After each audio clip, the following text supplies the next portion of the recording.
No, thanks, buddy.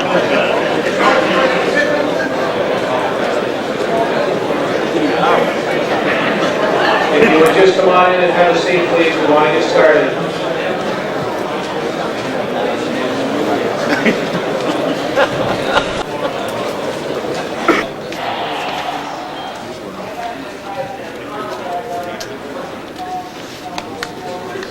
My name is Joe Flynn, and on behalf of the Board of Directors of the North Country International Fire Training Service, I would like to welcome you to our seminar today on maximizing rural fire ground operations. We want to thank you for being here. Your continued support of North Country International Fire Training Service and North Country Fire School allows us to put on these kind of events and our fire training school that we hold every year in June. We do deeply appreciate your support. It's because of that that we're able to continue to fund the kind of things that we try to do. And we recognize that. We realize it's a cold day, and many of you probably have been out and working the last 24 hours or so, given the weather conditions that we dealt with here in the North Country. So we appreciate you being here. We hope you take away a lot of interesting information today, and we'll get started. So if everybody would please take a seat up in the back. Before we get going, I'd like you to just please take note of the emergency exits in the building, the two doors that you came in, and one here in the front of the auditorium in each direction. At this time, I'd like you all please to stand and welcome Chaplain Kelly Donahue for our invocation.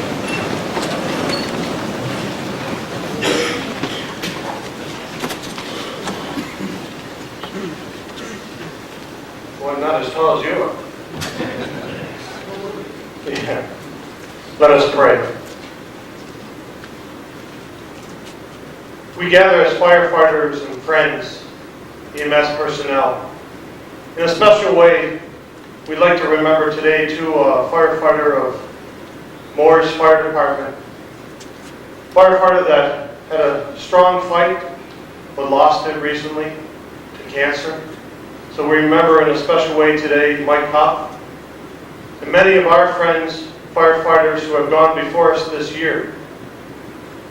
They worked hard, and at the end, they played hard, but they loved the people they served. And for this, we take a moment of silence for all those who have gone before us. Thank God for the gift of life of them.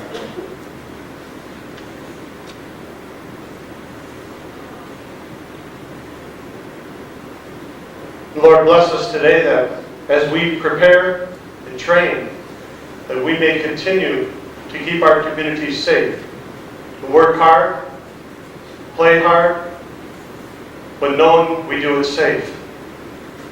May this training today bless the instructor who trains us, that we may learn to be able to keep safe and continue to enjoy and do what we do best, to keep our communities safe.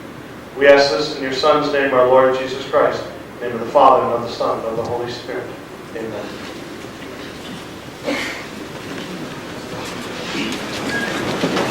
Thank you, Kelly. Just a couple of housekeeping issues.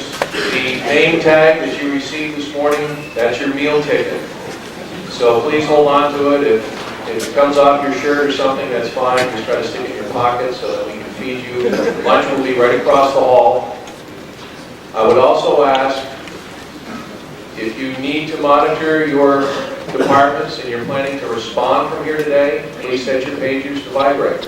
Otherwise, we ask you to turn off your pagers and turn off your cell phones so that everybody can have full attention to the seminar before us. As you know, our guest speaker today is Mr. Larry Davis.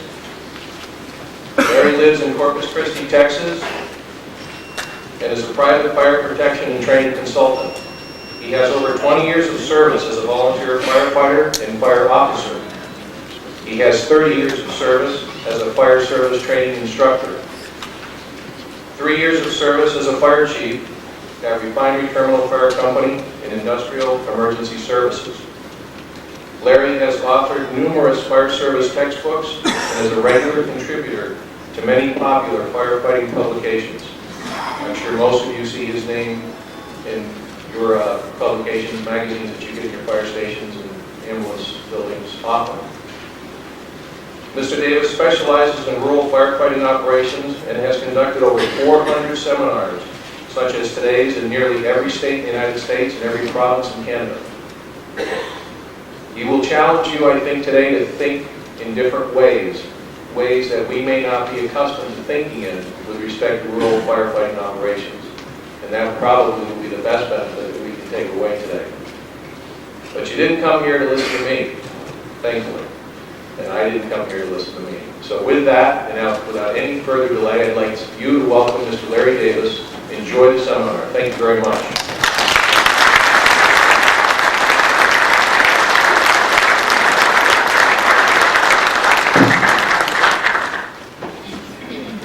Hang on to your ears.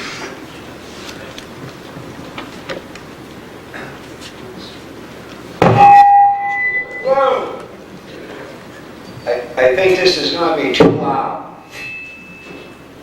Is there somebody back here at the volume control? Can you hear me back in the back? Okay.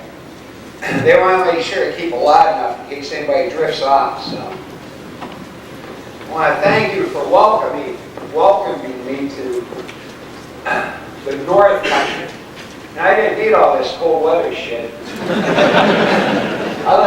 We left Connecticut 8 years ago to never have to see snow again. So I have a snow shovel hanging in my garage, and people say, "Aren't you worried about a hurricane?" I said, "No, every time I hear about a hurricane, I go out and look at that snow shovel. Who cares?"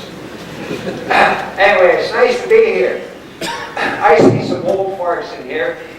How many of you were up here when we did the rural firefighting one-day seminar for the New York Chiefs in Plattsburgh? That's probably 15 years ago. I see a couple hands. Nice to see you again. Actually, that time the wind chill, I think they said, was 50 below and there were 12-foot drifts, because I drove up from Hartford, Connecticut at that time. And I don't remember what it was like when I did the seminar in Malone. So anyway, it's nice to be here. It's nice to have you here. We got a lot of stuff to cover. I've got enough stuff to do a 2-week course. And if you look, the schedule was supposed to start at 8:30 and finish up around 3. So we're going to take what's basically a 16-hour program and compress it. My agenda is your agenda. Okay, and I realize that sounds crazy, but I spent my life doing fire service training, focusing on rural departments, because I grew up outside the city of Pittsburgh, and everybody within 50 miles of Pittsburgh did whatever Pittsburgh did, and you know, the only good thing you could say about Pittsburgh was every fire they ever went to went out, which is what we can say about your fire department. And we had 53 fire departments. Most of them at that point had budgets of about $300 a year. Whatever they could beg, borrow, and steal, that's what they had. And the amazing thing was that, you know, when I got involved, I was a kid who always wanted to be a firefighter. Flunked out of college because I hated it. I said, you know, I'm going to do something more in my life than this kind of crap. Went in the Air Force, and they said, you need to go to office for candidates. So I said, well, if you just want to be a firefighter, let me be a firefighter. That's all I want to do. So I did that, and I loved it. I said, this is neat. And of course, I got my start as a volunteer. I started off as a volunteer outside of Pittsburgh. We were like, quote, the big city. We were a town of 13,000 people. We were kind of like Mecca, you know. But we pretty much burned out everything we went to. The only thing we could say for sure is we were there when the fire went out. And it was kind of interesting because we protected a town of 13,000 people. But we also protected 2 townships. And the funny part is that in those townships there were no hydrants. And our biggest concern was, don't run out of water.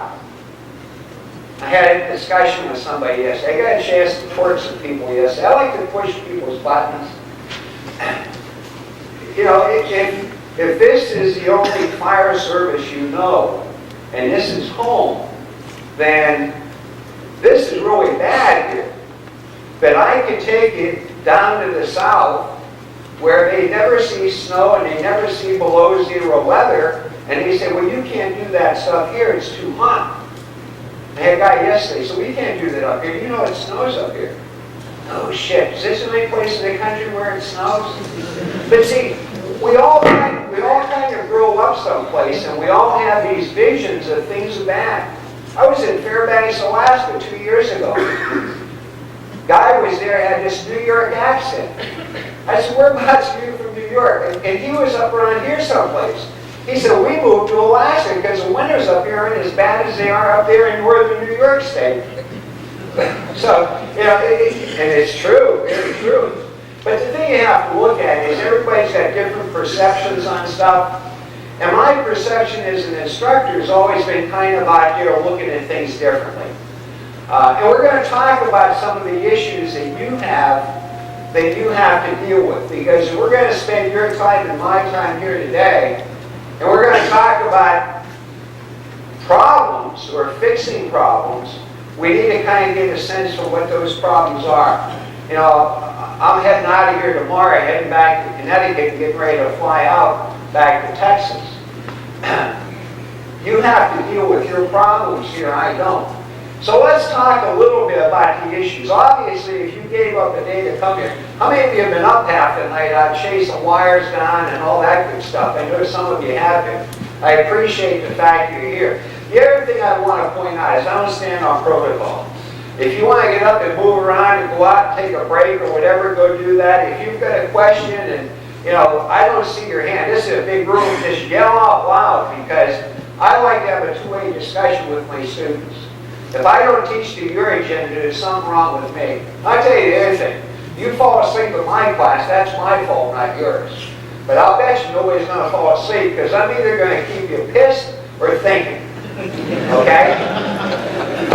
And I've given you some handouts. And if you looked at the handouts, you said, oh my God, this hydraulics crap. We don't need this. Well, yeah, you do. We're not going to go through and make you whiz-kids in hydraulics, but what we're going to try to get you to understand is the biggest difference probably in rural firefighting versus urban firefighting is water. Now I'll tell you this, if anybody in this area, if any of the places I've seen, ever says that a building burned down because there wasn't enough water, you need to be sued in court, because you don't have a water problem. It might not be as convenient as you might like to have it, but it's there. So part of what we want to do, you've got some handouts there that ought to save you about $20,000. Understand something, I do consulting for municipalities. And if you want me to come in and do a water supply study and doing an analysis of what you need to do to improve your ISO rating, I'll be glad to do it for $20,000. And I'll tell you what I'm going to use, the stuff I gave you. Because the reality is this stuff isn't rocket science. It's like a friend of mine says, you know, if firefighting was rocket science, none of us would have a job. And what I want you to think about is, you know, what do you need to have for your community? In this day and age, everybody's out there saying, here's what you need to do, and here's what you need to call this, and here's what you need to have. All those things are critical. The bottom line is you need to be what you need to be for your community. And if you're not running mutual aid to Los Angeles, I don't think you need to worry about what the heck they call stuff and what their trucks and equipment look like. And yet there's a movement. How many of you gone through NIMS training? Isn't it wonderful? I mean, hell's going to freeze over before they're ever going to get stuff across the board with NIMS.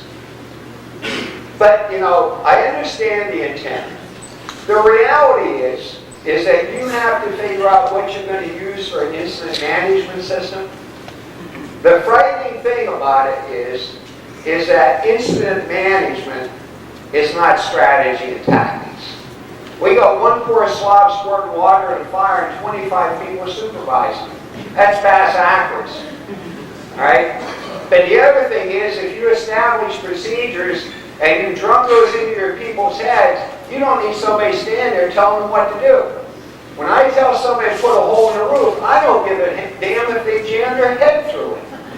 Put a hole in the roof. And if they do it wrong, we'll get it worked out later on. But the other thing is, if you're going to put a hole in the roof, put a hole in the roof you're proud of. I mean, if you're going to wreck the roof, put a big hole there. Okay? But I'll tell you something you need to think about and understand. So now I'm going to ask you if you agree with me on any of this stuff. You say, I really don't care. My job is to get you to think.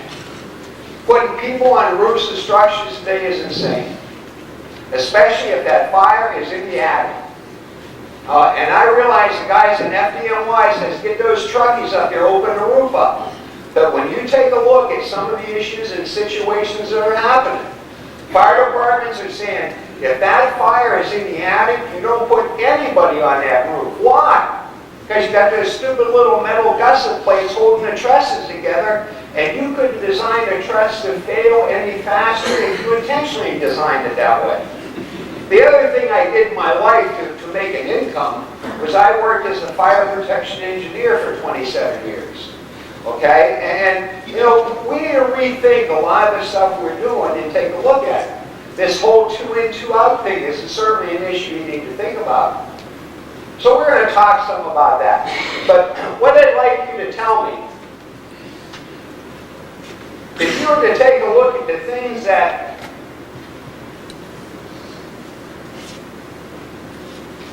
let's call them issues. I want to make sure that I get a list up here so we can try to hit all the issues up there that you'd like to talk about or try to get some resolution to or some information on today. What makes rural firefighting in upstate New York a problem that you need some resolution to or you need some help in solving? I know it's bright and early in the morning and maybe all the coffee hasn't kicked in. Don't be bashful. Somebody out there must have a problem. All you guys came here with no problems? Yes, sir. Membership. Well, and when you say membership, does that mean you want to get rid of some?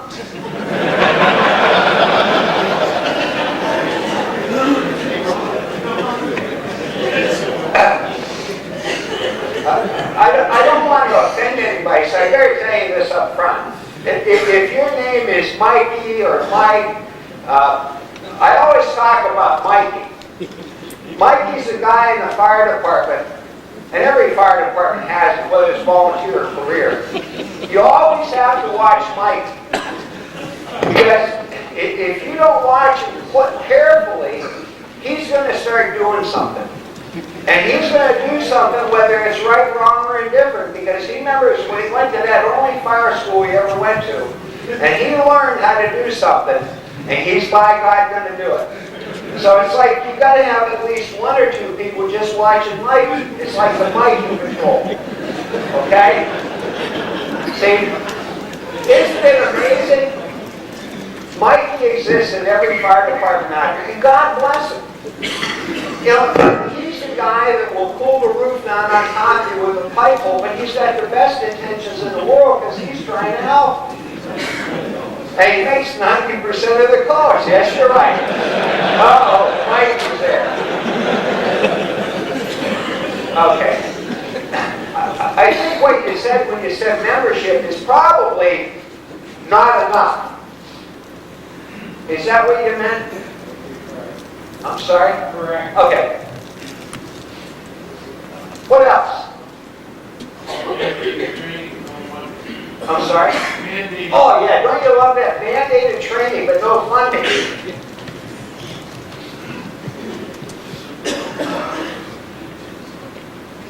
Yep. Mandated training, no funding. Good point. What else? Yes, sir? Organized chaos. Oh, there's lot to say about chaos. Makes the world go round, right? When you say organized chaos, give me a little better understanding what you mean.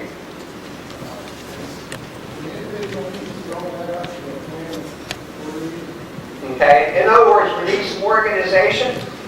And that's a good point.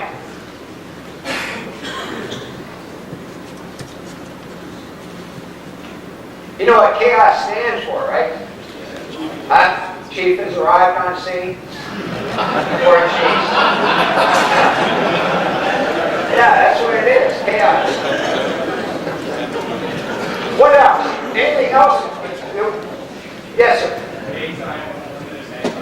Daytime limited manpower. Okay? Don't have enough people in the daytime.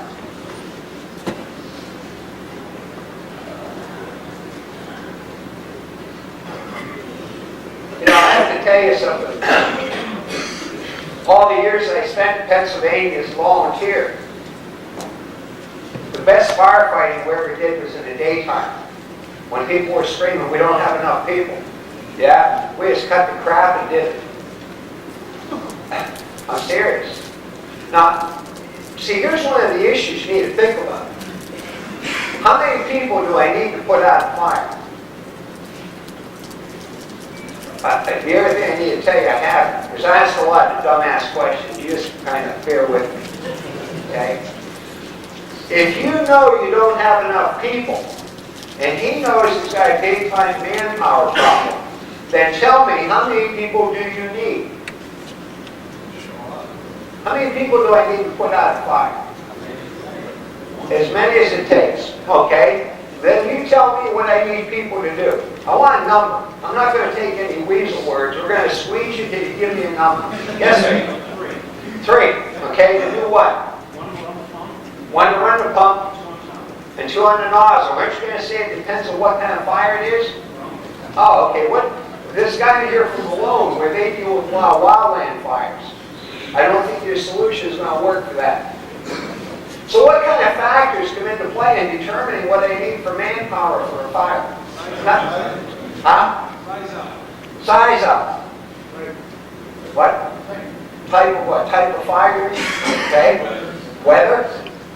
Let me play out a scenario for you. Any of you ever been to Montour Falls at the New York Fire Academy? Okay. Back years ago when Donnie Dimes was there, that goes back a long ways.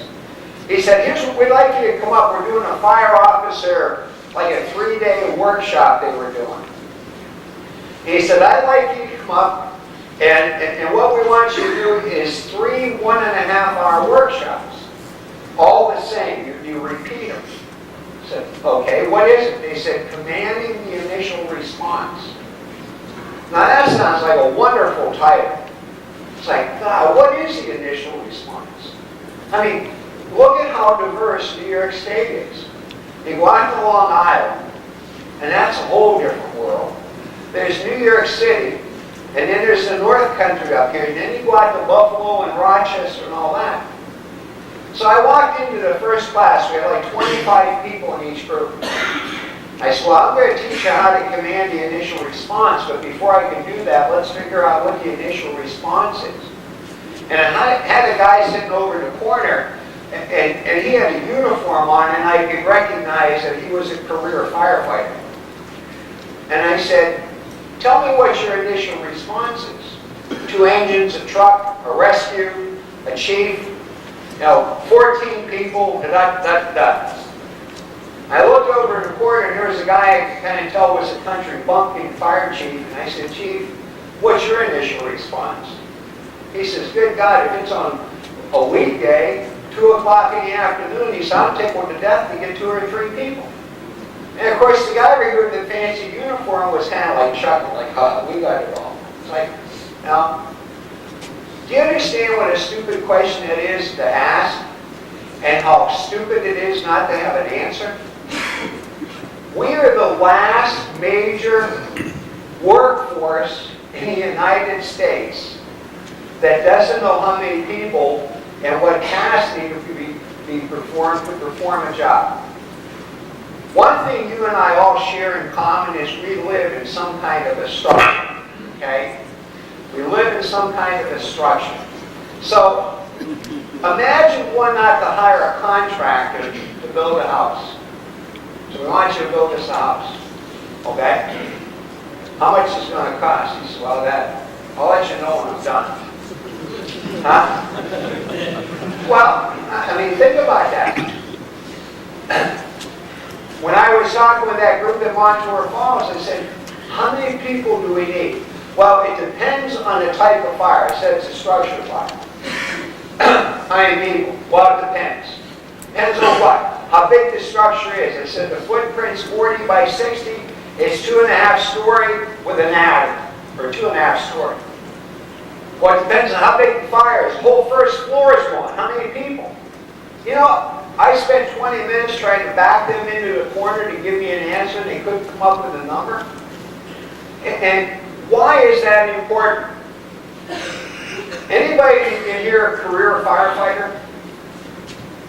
Does it make much difference whether you have 3 people or 2 people or 4 people on an engine and respond? Yes. Huh? Yes. Why? Or how, I should say. How is your firefighting training your man? No, Okay? But if I say, well, I'm going to take your manpower, cut it from 4 to 3 or from 3 to 2, is that going to hurt your ability to function as a team that you should be? Yes. Sure. Now, understand something. You know, there's a lot of differences between career and volunteer firefighters. But the biggest difference is not career and volunteer. The biggest difference is urban and rural. Okay? I got a kid brother who's a battalion chief in Montgomery County, Maryland. He was a volunteer when he first went down there in a station, a volunteer station, who was doing 3,000 runs a year. You know, I love strawberries, but after the first quart, I'm about maxed out. We have a lot of people that like to go to fires, but when you start punching out 3,000 runs a year, it's like, you know, the fun ain't there anymore. And if you're not in the station, you don't make it. But the fact is, when you're running those kinds of calls, and basically, I mean, they called it Rockville Volunteer Fire Department, but there were 3 career people on duty 24 hours a day, and you had a volunteer bunkering. You know, but the reality is that what you all have to take a look at is that I forever see fire departments saying we don't have enough people. Okay, but that implies to me that you know how many would be enough. So if I say, I'll give you all the people you want, how many do you want? I'll tell you this, the worst firefighting we ever did as a fire department was at night. We had all those spectators in uniform show up. Yeah, we called them members of our fire department, but they were all the Mikeys. How many of you here have pagers? You carry a pager for alerting? You ever notice those things are solar powered? They are. Well, yeah. I remember getting toned out, you know, in Pittsburgh, we had plenty of cold weather up, just like you had up here. Maybe not the length of time like that, but we had plenty of cold weather. 2 o'clock in the morning, our cold winter's morning, you get toned out for a car fire. You know, you got 40 members in the fire department. 2 o'clock in the morning, you look around, there's about 8 of you. You said, where's the rest of them? And then the next morning at the coffee shop, you see something. You said, you know, we had a car fire at 2 o'clock this morning. Guy takes his pager out and says, damn thing's not working. But you know what? If that would have been the local lumber yard or the local school reported heavy fire showing, they'd come out of the woodworks because they ain't going to miss the big one. Okay? Now I want you to think about something. I know some of you people have traveled a fair distance to get here today, and I appreciate that fact. I want you to think who's back home protecting your family and your property. It's those people that never go to school. And see, we all have this thing in our head, well, we're not going to have a fire anyway because we belong to the fire department. We're firefighters. You know, the fire service is kind of funny, but those are things we need to think about. So manpower is still an issue that we have to look at. And certainly, what do we need to have for people? I'm going to show you some videotapes later on because everybody's got to have their daily dose of fires and fire trucks. I realize that. We don't want you to go into withdrawal. But we'll show you some situations on how people do things and let you take a look at it and see what your observations are. What else do we need to put up here? Anything? Yes, sir. Diversity of responsibilities. Okay. Diversity of responsibilities.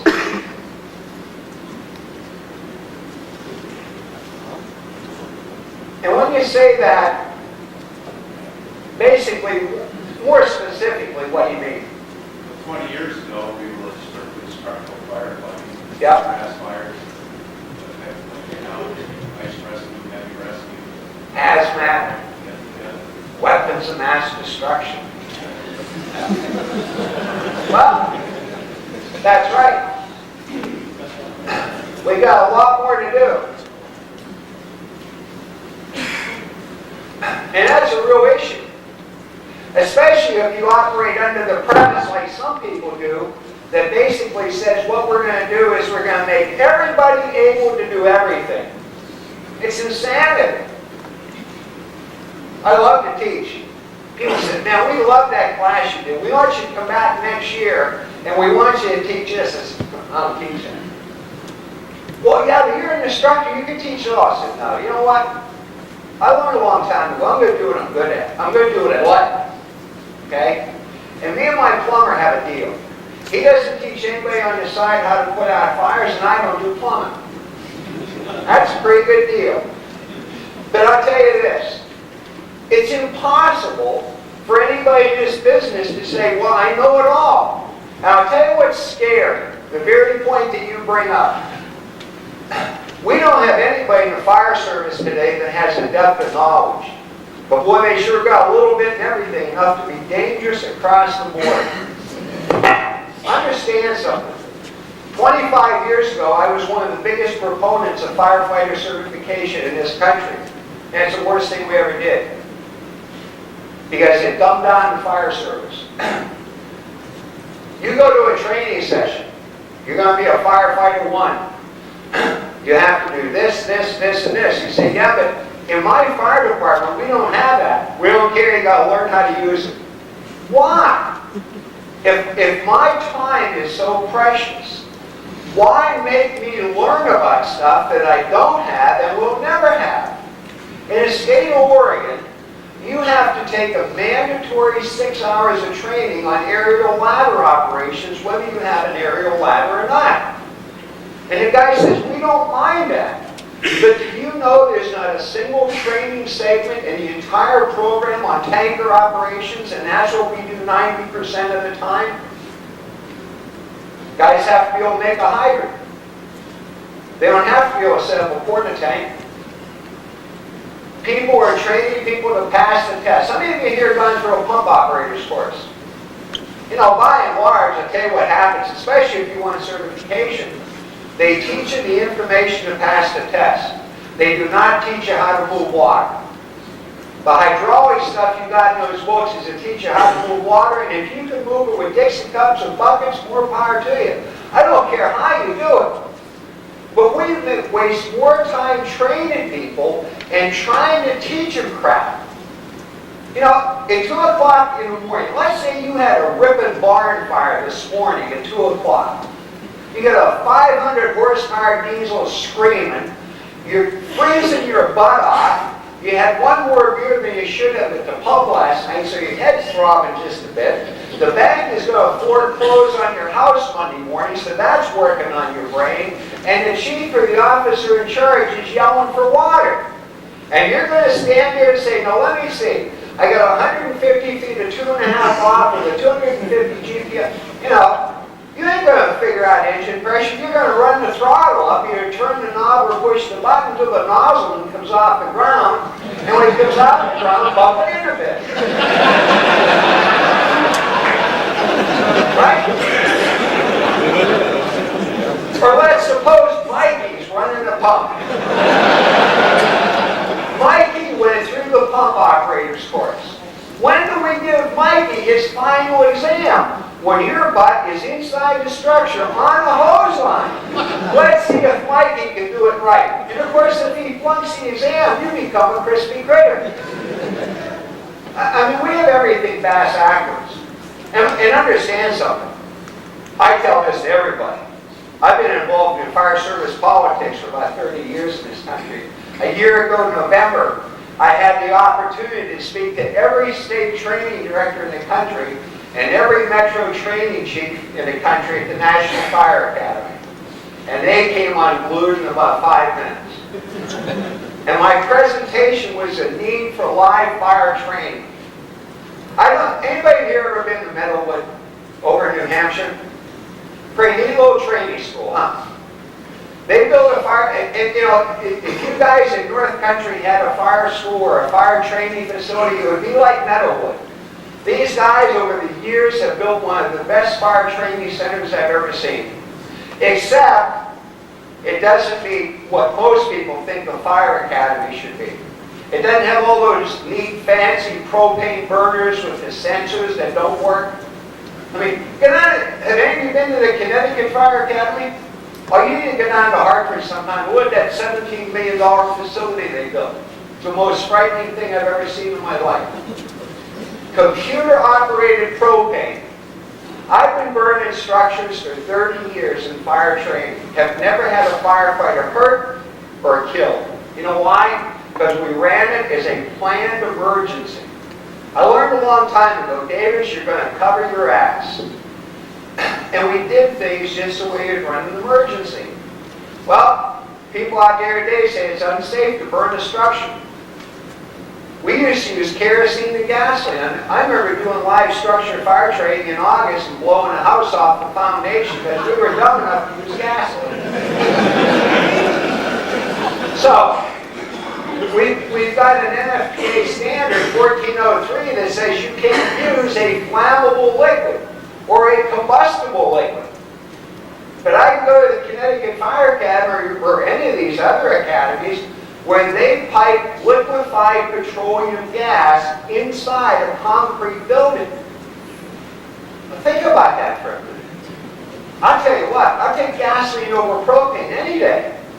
And then you have a computer-operated thing that runs it all. Now, I don't know much about the designs of those things, but I do understand burner management on boilers.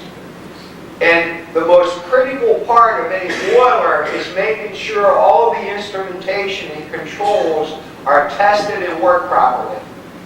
Most fire training centers get a ton of money to build a brick and mortar structure and don't get squat for annual maintenance. After they trained all the instructors at the Connecticut Fire Academy to run the academy, to run the burn, the training crops, they said, now there's 3 guys that went through the class, you can't trust to run this. They said, what do you mean? They said, because they're going to have an inherent nature to crank the heat up on the guns just to make it tough. You know, you don't have to put people in a structure and melt their helmet or melt their face shield to show them how tough they can be. There's a lot of issues related to training that I think that all of you have to take a look at. Because more and more, because people are saying this is unsafe, that's unsafe, what we're doing is we're going back to the point where the fire ground is becoming a training ground. And that's scary. You know, if you take a look at all the statistics for the last 20 years, what you'll find is the number of firefighter deaths and injuries has dropped. But there's been a significant drop, in fact, a proportional drop in fires. So when you look at the stats from 2005, while the number is lower than it was 20 years ago, percentage-wise, we're killing just as many firefighters today as we were 20 years ago. And look at all the gadgets we got. We got pass devices, we got every kind of electronic instrument we can. People come up with a pass device and here, we're going to hang that on you. Any of you guys ever gone to a live fire training session where they're doing a structural burn and you got pass devices? You want to make the instructor nuts, you just all stand still and you all go off and The instructor goes ballistic. But think about the passive device. The intent of the passive device is good, I'm sure. But the bottom line is, I'm going to hang this on you so that if you go into a place where maybe you shouldn't be and you get in trouble, then we'll send some more people in to look for you to a place where they probably shouldn't be. How many of you have ever been caught in a flashover? That's a pretty impressive experience. I mean, you and Fruit of the Loom know how impressive that was. How many of you ever experienced firsthand a backdraft and survived? That's pretty impressive, isn't it? There weren't very many hands went up in the room. The reality of it is that what people are doing is we hang a pass device on somebody. So, okay, now we don't have to waste all that time teaching them about fire behavior. The most frightening thing going on in the fire service today is people don't understand how a fire behaves, and worse yet, they don't understand what resources it takes to put the fire out. I was really blessed. When I grew up in the fire service, the very first fire school I went to, they took an 8x8x8 plywood building that they built out in the parking lot. And they took some kerosene and gasoline and set fire to the inside of it. And we went after that fire with an 1.5 inch line. And I asked the instructor, he said, back home we use a booster line. They said, your chief's an idiot, go back home and tell him that. So I did. but the interesting thing was when we had people, and I don't know, any of you up here ever have the experience of playing with John Bean high pressure fog? Anyway, I tell you what, that burned out more buildings probably than ladder pipes. John Bean high pressure fog was a piston pump. I say was. Those pumps are still out there and there's still people buying them. But the intent is you have a little piston pump that cranked out about 60 gallons a minute at 1,000 pounds pressure. It was that high pressure that atomized the water and put the fire out. And what they used to tell people, and they really, in fact, down in Old Forge, New York, there was a guy down there, Army Armstrong, I believe was his name. He was a fanatic about high pressure. If they'd had high pressure at the Sao Paulo, Brazil hotel fire, none of those people would have died. But they convinced these people that this little, very low flow at high pressure, which is like an atomized mist, would put out fires very effectively. That bottom line was, a 10-gallon-a-minute stream is good on a 10-gallon-a-minute fire. You shouldn't try to go hunting elephants with BB guns. The fact of it is we were blessed with lots of structures to burn, and we take people out, and we have a student say, we could put that fire out with a booster line. We'd light it off and shove their butt in the front door, and they'd come out and say, try it with an 1.5 inch flowing 125 GPM. And they'd come out and say, well, that was a lot easier. You can put a heck of a lot of fire with a booster line. It all depends how much heat you want to take. The fact of the matter is what we have to look at is we have to match what we need to have to fight the fire based on what the fire dictates, not what I want to do. And we're going to talk about some of those. What else? What other things need to go up here? Anything? Tradition and politics. Politics. And tradition. And tradition. We've never done it that way. Now, I know you don't have that problem here. I tell you what I love to do. We did it again yesterday. See, I love to come to places and just kind of bum around. The day before I teach, man, I picked up more stuff yesterday afternoon in a couple hours. I can fix some of you people here. I don't even know your names, but I know who to put in the trigger. I was in fire stations where he said, yeah, so-and-so put that on the truck. That shit don't work. Oh, okay, thank you very much. Make a note of that because we're going to talk about that tomorrow. What's amazing is, we've never done it like that before. Yeah? See, part of what you have to understand, if this is going to be a learning experience today, and I learn just as much up here as you do there. If it's going to be a learning experience, then what we have to all kind of experience to some extent is a mental enema. Okay? This is your computer hard drive up here. And if the intent of this training session is that when you walk out of here this afternoon, you can do something differently than when you came in, then learning took place. Okay? Well, if I'm going to put new stuff in your head, then we're going to have to flush out some of the old stuff that's in there. And, you know, the easiest fire department to train is the one that's just starting.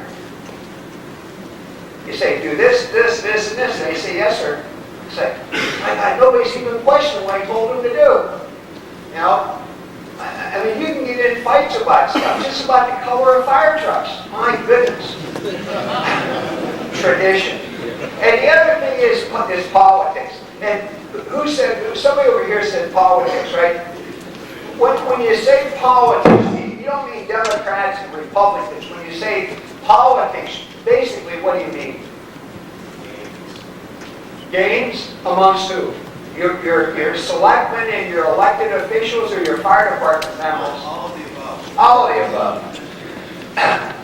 See, you need to think about something. I just put a little note down here. If we want to fix things, there are the facts. We're going to spend time today talking about the facts.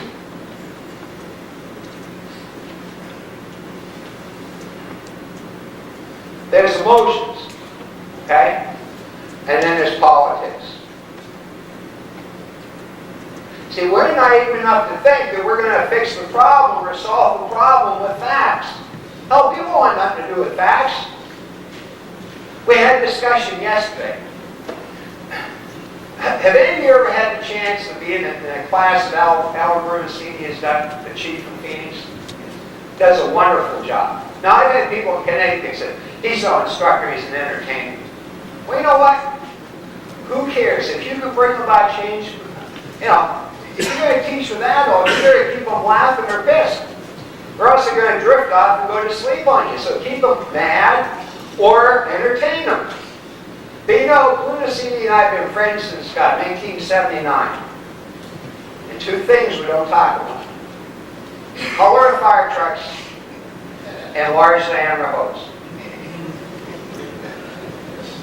I see a lot of people here like me that have glasses on. I have worn glasses since I was 6. I'm 61.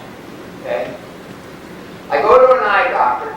He puts drops in my eyes, and God, for all I know, it could be acid, but I trust him enough to do that. And then he puts me up against this machine to check for glaucoma or something, but he blows compressed air against my eyeball. And then on the way out, he says, oh, by the way, you should paint your fire trucks yellow so they're more visible. I tell him he's full of crap and he doesn't know what he's talking about. Does that make sense? It's the truth. I had a hell of a fight once with a chief in Hartford, Connecticut. Because he said, by God, you know, red with all that striping is just as visible at night as yellow is. I said, Chief, why do you guys paint your hydrants yellow? Well, so we can see them at night.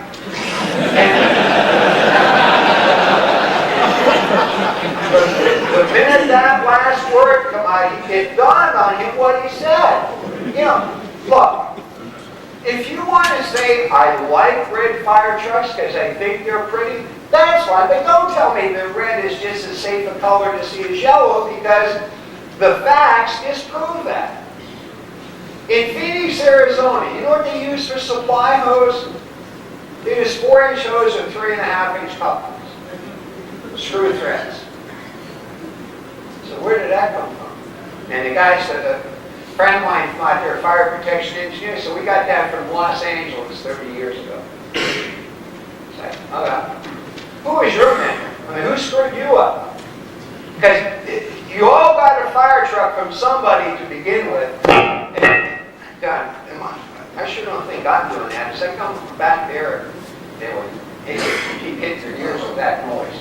But anyway, the bottom line is every one of our departments started someplace. We got a fire truck from somebody. And that kind of got us set in a way of working. And the reality is that in many cases, people set us back 20 years just when we first got started by giving us the very first piece of apparatus we had. So those are all issues. And the whole traditional thing is something you need to think about. But the bottom line is, it's like some of the discussions I had yesterday with people. You ain't going to change them because they don't want to hear facts. By God, we never did that before. We don't need it. Besides, this is upstate New York. It's like, well, what does that have to do with it? It's like fires are different up here. You know, when you cross the Canadian border, fires are even more different. Well, they are. We did a class up in Sunnyside Township, Ontario once. And they invited the provincial fire marshal. He refused to come to the class, just to welcome everybody. He says, you don't need to bring people up from the States to teach you how to put out Canadian fires. Honest to God, he sent a letter. It's like, oh, they're different up there. I guess they're metric. You know? It's just really mind-boggling, and it's really funny. But you start to see that emotions come into play. I don't like that. Or by God, if X does this, here's what I'm going to do. I've done a class here in New York State, and the department had 4 Hearst tools on the rescue truck. 4. I said, boy, that's great. Why 4? Well, we run out here on the interstate, and we always need more than one. And the guy in the back of the room said, Mr. Davis, let me tell you the truth. We have 4 because just down the road, our sister company has a rescue with 3 on it, and we have to do better than that. Now, I know you guys up here don't have to shine the walls, right? I mean, you don't have the situation we used to have in Pennsylvania, where we sat in a fire station, and to a neighboring township from our station was 1.5 miles to part of their township. But when they had a fire, they had to be tongued out. Because we couldn't go play with their fire until they got there and they started yelling and screaming for help. Now they had to go 12 miles to get there. And we're like 1 mile away. Right? And they finally got smart and we said, look, you understand we're going to get sued because the public ain't going to put up with this crap if they understand what we really do, the games we play. So we finally convinced everybody in the county, the closest company responded, regardless of whose fire it was. They responded as well as the municipality that was responsible for it. Maybe you get in and look at firehouse.com. You've been reading what's going on in PG County. I'll tell you what, the shit's going to hit the fan this time for sure. Understand, firefighters inside of a structure, this is a paid volunteer issue, but it's festered in that county and they've allowed it to get bad. They should have stopped it 20 years ago. But people were shutting off firefighters' air tanks inside of a working structure fire. And now there's a major investigation that, you know, I've got a kid brother in Montgomery County, just the county next to it, and they call PG the other side of the tracks. But management tolerates that kind of incompetence. You know, what you all have to look at is when you talk about politics, we're talking about relationships with people. That's what it is. It's relationships with people. And there's people out there that are just like a 5-year-old. They're going to see if you're really going to put them to bed without dinner. You know, and sometimes you got to play hardball with them. But that was a very good point to bring up about politics and tradition, because we continue to do some of the things we do, even when nobody can tell you why it is we do it. Anything else you need to stick up there? Yes, sir. Good old boy network. The good old boy network. Yeah. Well, we talked about certification. The intent of firefighter certification was that if you went through and became a firefighter 1, certified in the state of New York or Vermont or wherever, you could go any place in the country, any place in North America, and move in laterally as a firefighter 1. And nobody lets that happen. You know, you'd tickle to death to have me here for a day. My God, if I moved up here, you'd be saying that Davis is a pain in the ass when he goes to fires. It's not fun anymore. You know, you can always be an expert when you're far enough away from home. But that whole good old boy thing is something you have to take a look at. Here's the way it is. And I mean, I've been doing some stuff with the fire department in Ohio where city council and some people are really going to get hung out to dry. And this is over, it's a career department, but it's got full-time and part-time people. And they're in for a very rude awakening when the crap hits the fan, because they've allowed the good old boy network to do. They do whatever they want to do, and it's going to come back to roost. But yeah, very important issue. Anything else? Okay. Yes, sir. Outdated equipment. Outdated equipment? New technology. Outdated equipment.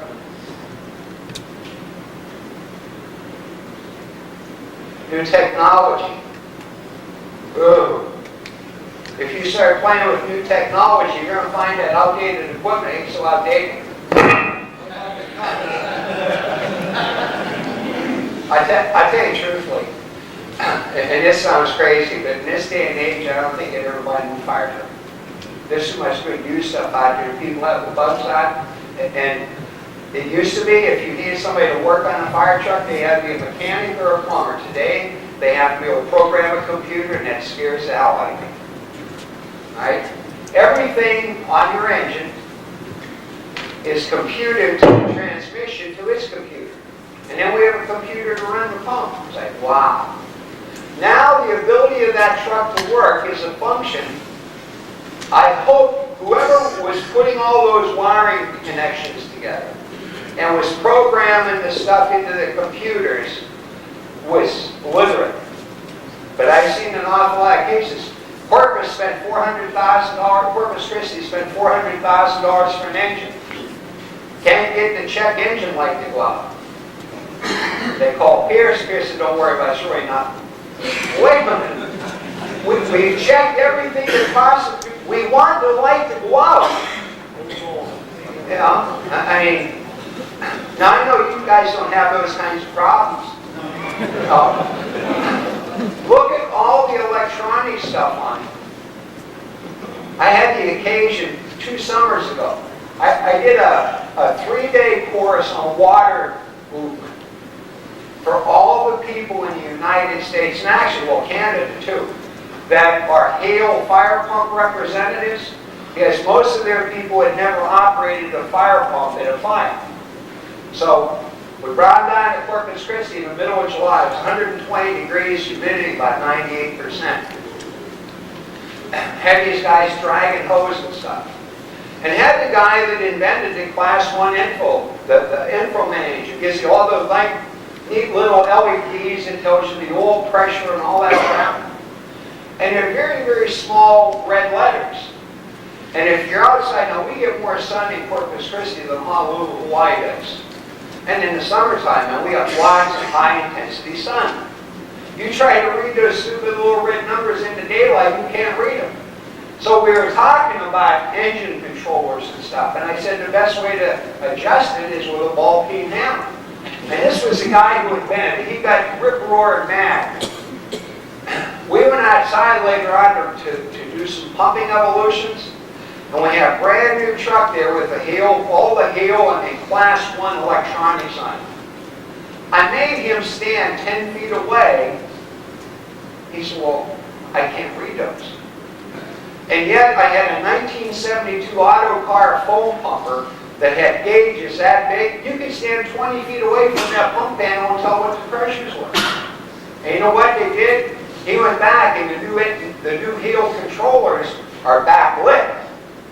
Pierce is even worse. They give you a screen that big. Right? But it's not backlit. You can't read it in the daytime. Now, if all your fires are at night, it's wonderful. But it's like, you know something? If I'm running a pump, the last thing I care about is the oil pressure. You know, it's like, oil pressure's low. Let's shut the pump down. Take care of the pump and burn the guys inside the structure. It's like that VCR I got. We've had a VCR for 10 years, I think. and clock is still flashing. You know, I don't need a clock on the VCR. We have a clock in the room. It's like, why don't you just make things that do one thing? I don't need a telephone, it's a camera. But just make it do one thing. I had a guy that works for Hale, and this guy is so far removed from the world of firefighting, he's scared. But he said, the day is not far off when an incident commander can sit at a command post and have all the information that the pump operator has on a digital readout. It's like, what in God's name does the incident commander need that crap for? My God, he's got enough things just trying to keep chaos from coming back. You know? So that's a very good point about outdated equipment. The thing of it is, it all depends on what you consider outdated. I was in the fire department 2 weeks ago in Utah. The only pumper they have is a 1972 Crown Fire Coach. Okay, they paid $1,500. They bought it last year. Open cab, 33 years old, and I'll tell you what, that thing is a pumping fool. And there's a move out there, they call it Annex D of NFPA 1901. There's 2 or 3 people. They like to think of themselves as gurus in the apparatus business. But they come up with this scheme back a couple of years ago. They said, firefighters out here are driving and operating unsafe apparatus. Oh yeah, who says so? Well, they do. It doesn't have all the lighting and all the safety features. Understand something. The people who write NFPA standards don't always have the best interests of the fire service at heart. Okay? Because if I can get it in an NFPA standard that says any fire truck that's 25 years old needs to be rebuilt or scrapped, you think they might sell some more fire trucks? Why, sure. And of course, the other thing is, all of us would like to have a new toy every now and again. Now, we used to all have hot rods when we were back in high school. Now we talk about Mike Cummins cannot run here in Detroit any day of the week. Now we got that Tanker 6 out there. I'll tell you what, with that 10-speed Road Ranger, shoot, that thing will blow your tanker away.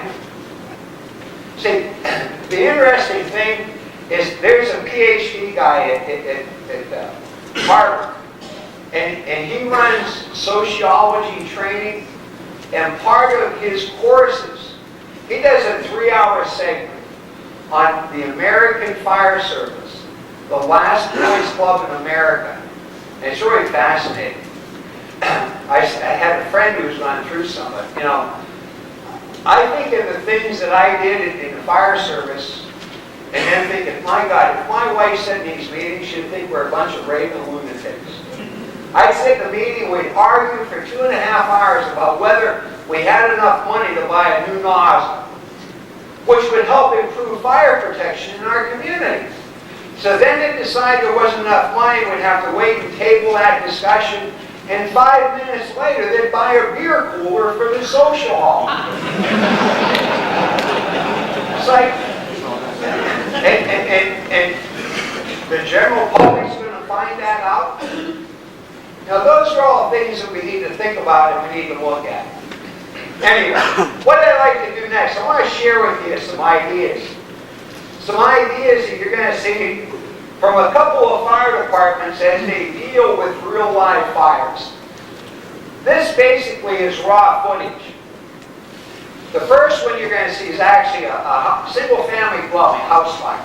Now I want you to take a look at it, just make observations, and then we'll talk about what it was you saw and what might need to be done either differently or if they need to make some changes, what those should be.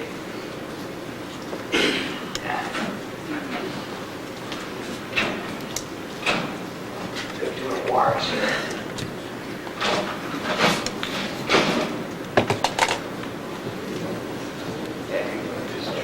What you're going to see in this first one, it's a single family dwelling. And actually the video starts prior to the arrival of the fire department. Yeah, that's got some light on it. there's no background, it's just background noise, I should say.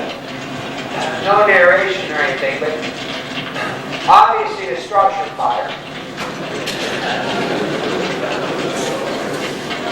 And you'll hear the fire department responding.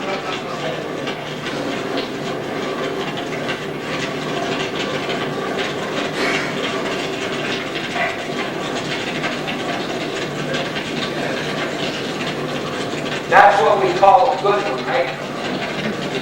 Try to explain that to the citizens. They tell the citizens, well, we had a good fire last night.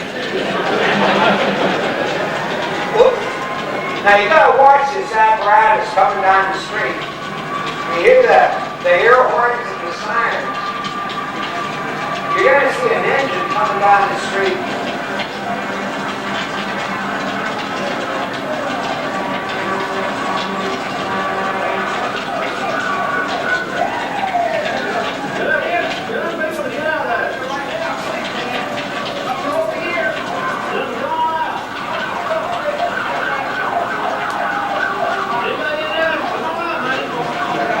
Yeah, time to get out.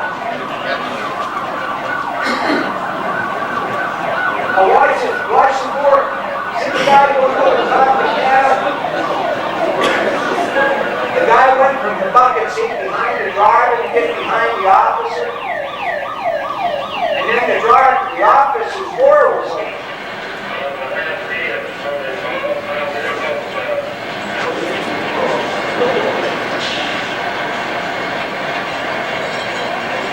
Good way to take air pack.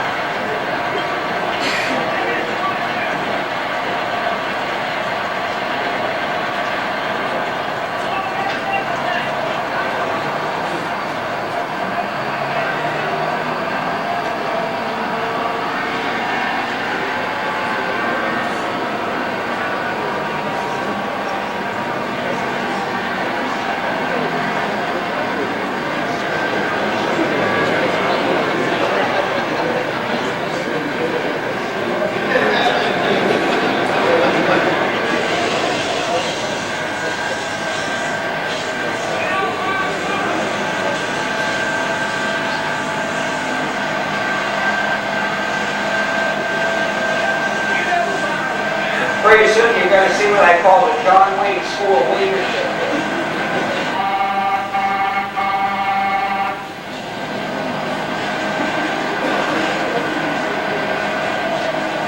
There we go.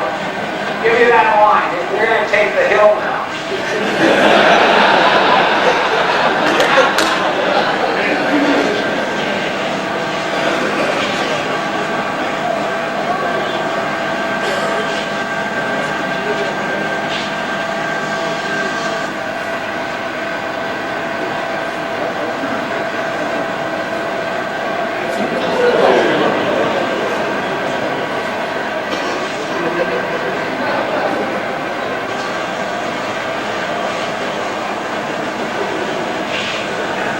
Okay, that's the fire. You'll see a guy walking down the street trying to turn it on.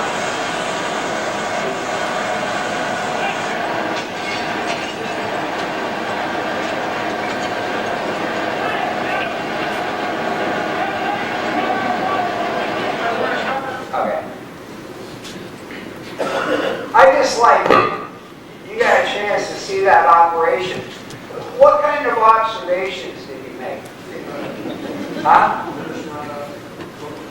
Boots not up, coat's not buttoned or snapped. I'm sorry? Oh, no gloves. Shield's not down.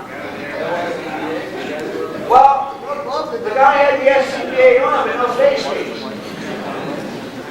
The standard operating procedure says wear SCBA. Doesn't say use the face pieces on the engine.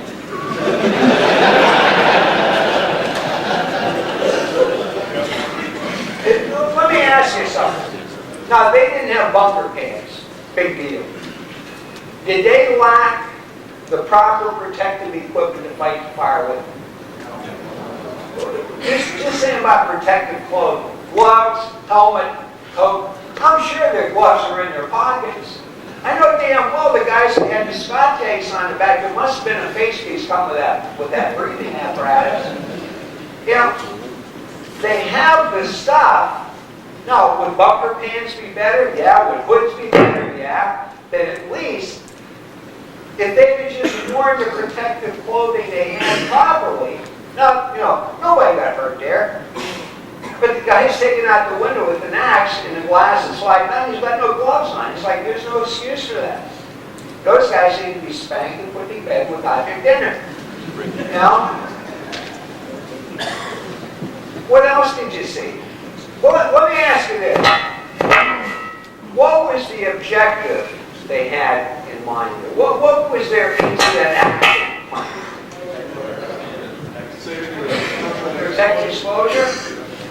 Well, then let me ask you something. What was the explosion?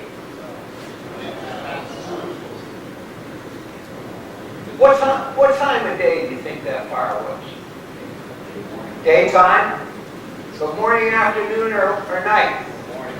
Morning. How could you tell?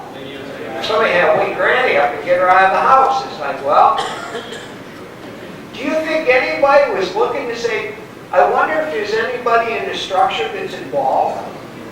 I mean, didn't somebody at one point say that the reason we have a fire department is for life safety and rescue purposes, that our first thing we should do is check to see if there might be somebody in the house? We did that. We're like the moth, get the water on the fire. And you know what they did? How many of you guys in here are using positive pressure fans? PPV? Good stuff or bad stuff? Good stuff.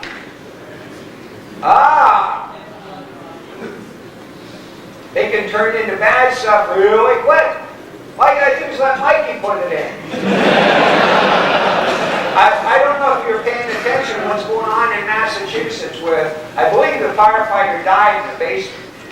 But they went down into a simple basement fire at a residential structure, went down with a thermal imager, checked it out, wasn't that bad, went down in to put it out. The chief had him put a positive pressure fan in the front door, and pretty much it was all over for the crew in the basement. And that's big. I mean, there's going to be lawsuits over that. It's like everything else. It's a tool. Just PPV, stick it in there. It's like, you better watch where it's venting, because it's going to do something you may not want it to do. How many of you have ever taken a fog nozzle and walked into a structure and turned it into like 30 or 40 degree fog, and notice how you can blow smoke and fire and air and everything? See, that's positive pressure ventilation. Those guys in that video blew the fire throughout the entire structure that 1/4 of it was involved in fire. The basic premise in fire attack is that first line always goes where? Between what's burning and what isn't burning. Attack from the unburned side. Those guys pushed the fire through the house. Now, fortunately, there was nobody in the house, but they didn't know that. That was just sheer luck. You know, if you were the person they asked to come in and review that fire and say, help us figure out what we need to do to fix things, what is it? Did they have enough people? Yeah, it should have looked like it. They had 3 pieces of equipment, and people were running and doing all the stuff they were supposed to do.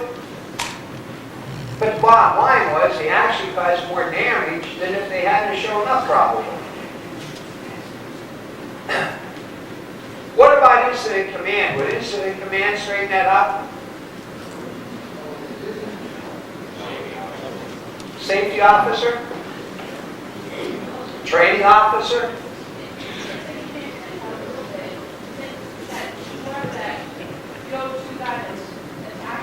Yeah. Yeah, the guy with the red helmet?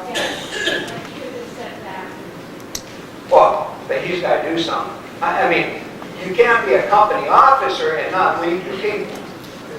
Well, that's a cop-out. I mean, think about it. We take somebody, whether they're a career or volunteer, and they start off squirting water with a hose. And in my day, you rode the back step. Now we put them inside of a seat, in a seat belt in a cab. Of course, in Boston, they still stand up inside the cabs and don't use the seat belts. It's like, but that's Boston. Anyway, you know, the fact is that I get very comfortable fighting fires, so that's what I like to do in the first place. Now, the next logical progression is be a driver. It's like, well, let me see now. If I ride tailboard for 5 years and I survive, I need to move up and be a driver. That's like telling me if I want to drive a school bus, I need to ride one for 5 years.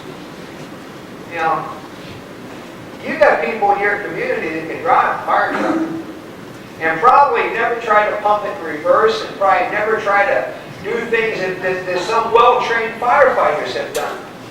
But the whole thing of it is that we take a fire officer after they've been a firefighter and a driver operator and say, now you're an officer. And we don't ever teach them to feel comfortable standing out in front of the building. You know, we need to put those poor suckers in camouflage. Not us, man. We make them visible. Give the chief a white coat and a white helmet so everybody knows where he is. So when things are going bad, they can point at him. So there he is.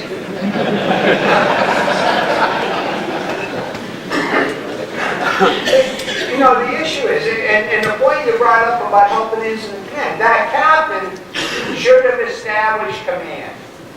And he should have said, okay, my job is to make sure everybody does things.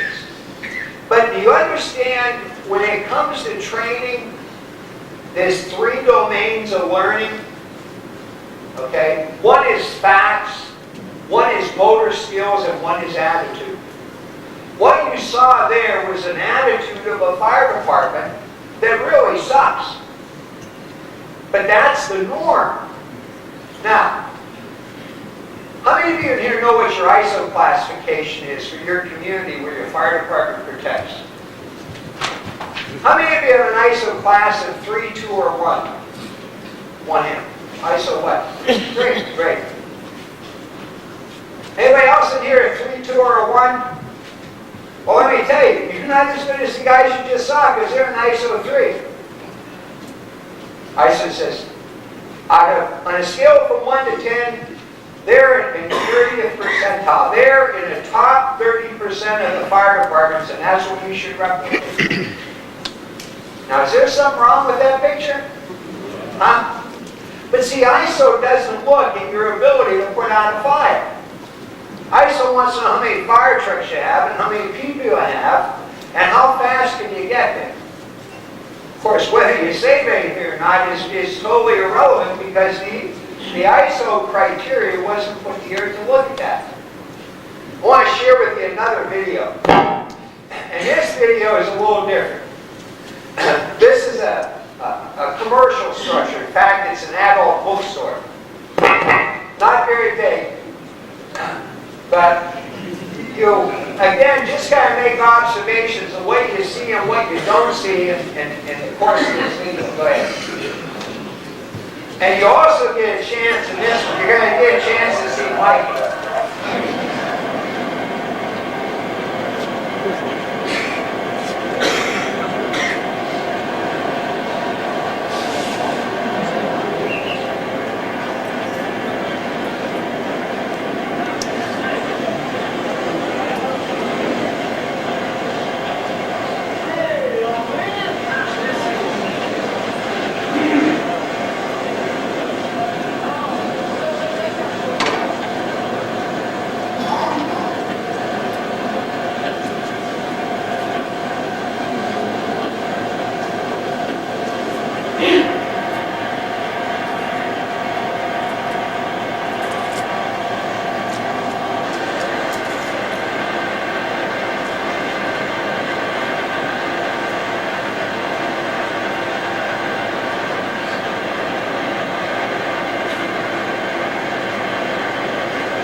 pulling those panels and then get surprised when the fire comes out to bring it.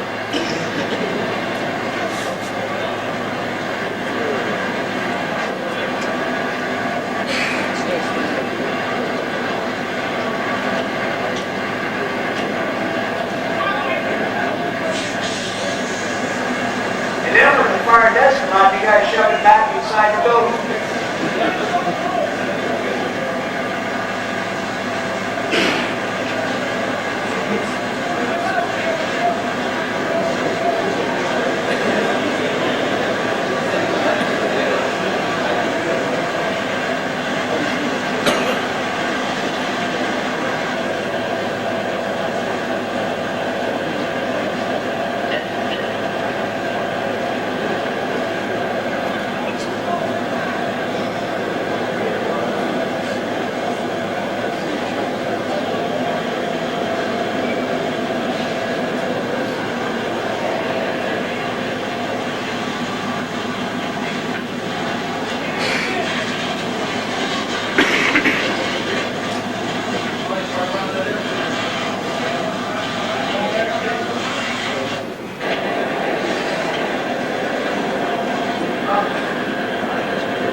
If you'll notice, that smoke coming out of the structure looks a lot different than what it did originally. Notice it's getting wider, it's not got so much pressure behind it as it had. And at one point, actually, the guy shooting the video decided, well, they pretty much got this thing knocked. I'm going to just stop taking the video of it. Lots of hose, lots of people, lots of fire trucks. See, it's looking pretty good. This guy's getting up here to check the smoke. Has the air pack on, no face mask. Of course, the area thing somebody asked last week, he said, what's he doing, heat treating the ladder? Put the tip right up where all the heat is.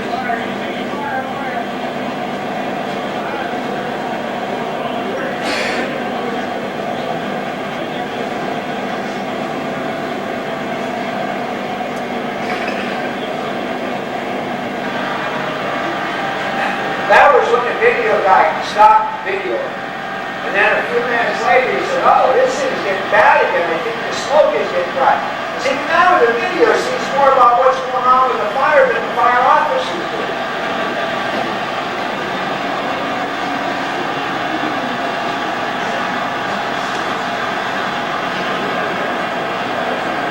Go ahead and ignore that smoke now. That should be a sign of what's happening inside the structure. That poor ladder's taking a beat.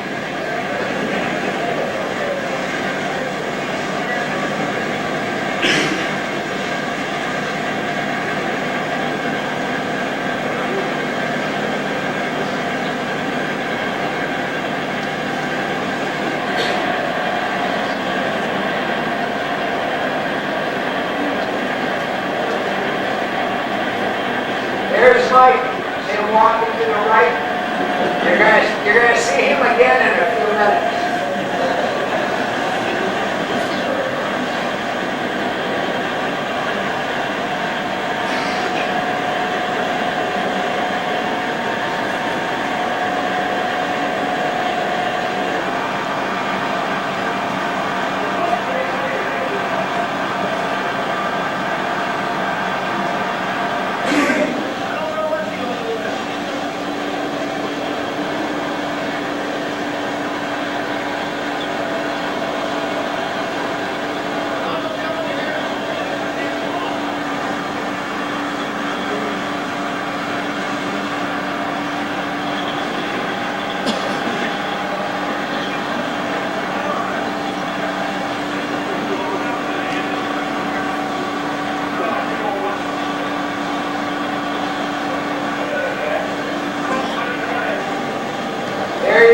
You can't see them. You can hear the chainsaw running.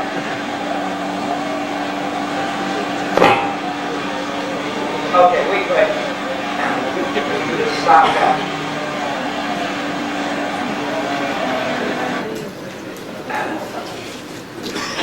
You know, when you look at that, you start to realize how pathetic that tape really is. I mean, here's all these people with this fire. Now, what's inside the building's destroyed, would you agree? Basically, the building's destroyed. And yet, you got all these people right next to the structure. The guy up on the ladder with his head stuck in that eave side. It's like, tell me what the biggest problem with that fire was. What was it that they were not doing? Huh? They didn't put enough water on the fire. How could you tell? You watched it for 20 minutes and it didn't go out. Now, is that the place where you're going to go after a fire like that with hand lines? Or are you going to drag a master stream up to the front door and hit it with 1,000 gallons a minute, just blast it? It's like, we wonder why firefighters get hurt. There's a guy running around with a chainsaw cutting stuff, and nobody is saying, what in God's name is he doing? You hear one of the chiefs says, I don't know what you're going to do. It's like, oh my God. And they got it on tape. You know, the reason I point this out is because every day your fire department gets compared to people like that. And they're the ones that are the good guys, because that's the same fire department you saw in the fire previously. It's systematic. It's a crappy attitude. Somebody mentioned good old boys. Good old boys. Somebody mentioned tradition. This is the way we do it. They don't carry pre-connects yet. Can you believe that? You know why? Well, why would you carry a pre-connector when you don't know how long it's going to have to be?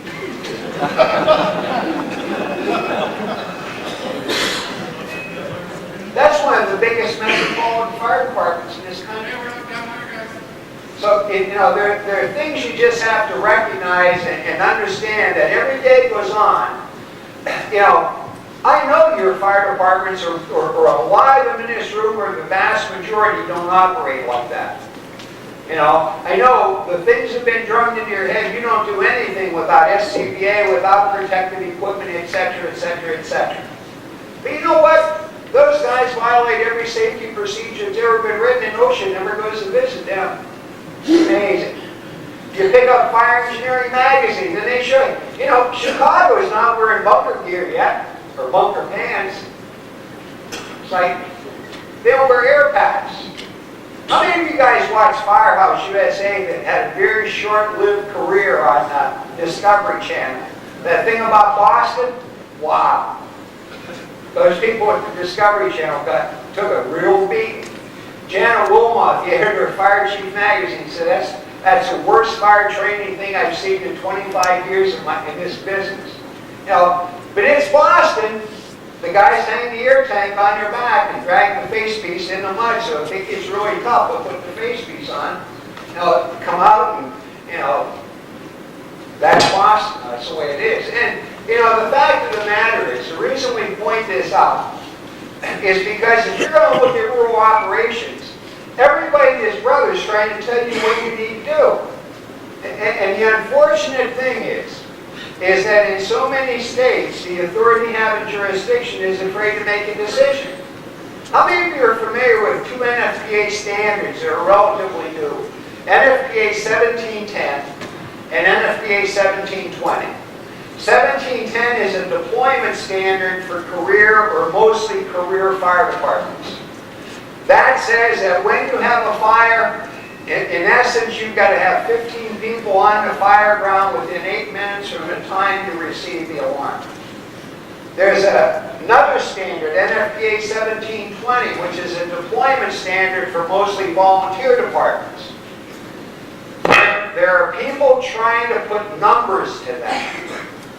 The way it states right now is you have to have the number of people and apparatus on the scene based on the community risk assessment assessment of your community.